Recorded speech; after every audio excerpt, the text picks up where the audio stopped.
Sa mga mahilig sa pandesal na walang oven, ang mga kabikir, panoorin nyo.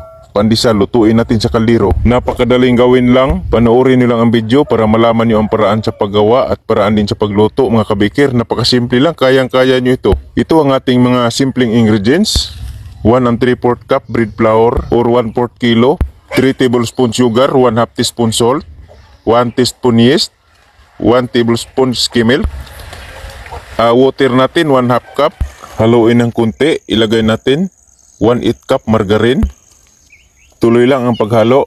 4 minutes ko itong mix. Pero kapag makina, madali lang itong i-mix mga kabikir. Pagkatapos binaston ko, ganito lang ang pagbaston na napakadali lang. Ganito lang mga kabikir. Pagkatapos baston, igulong natin sa breadcrumbs. Toasted bread lang ito, ginawa kong pulbo. Pagkatapos baston, pinapaalsa ko ng 1 oras bago ko pinutol.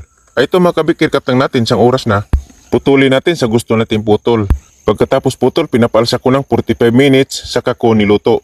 Ang pagluto nito sa kaldero, ganito lang mga kabikir. May patungan saka natin ilagay ang lutuan natin sa ating pandesal. Sa pinalang ng dahon ang lutuan natin. Dahan-dahan lang ang paghawak ng pandesal. Takpan 10 to 15 minutes bago ito naluto mga kabikir ang ating pandesal.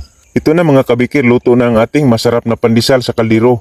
Sa mga walang oven na mahilig sa pandesal, pwede kayong magluto nito mga kabikir gamit lang ang kaldero. Madaling gawin lang, sundin lang ang paraan sa paggawa at paraan din sa pagluto. At ang recipe natin mga kabikir, lagyan ko lang din ng recipe ito para kukopyahin nyo na lang kapag gusto nyo gumawa. 1/4 kilo itong ginawa natin. Pag gumawa kayo ng 1 kilo, i-times 4 nyo lang lahat ng ingredients. 1 kilo na po ang kinalabasan nito.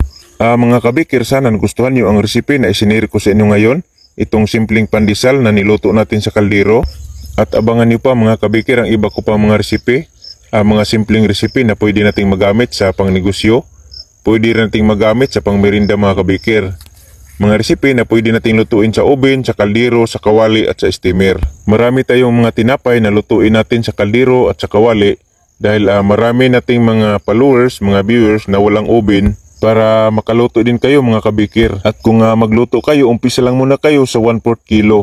Mga kabikir, maraming salamat sa lagi niyong panunood, mga followers, mga viewers. God bless ating lahat mga kabikir.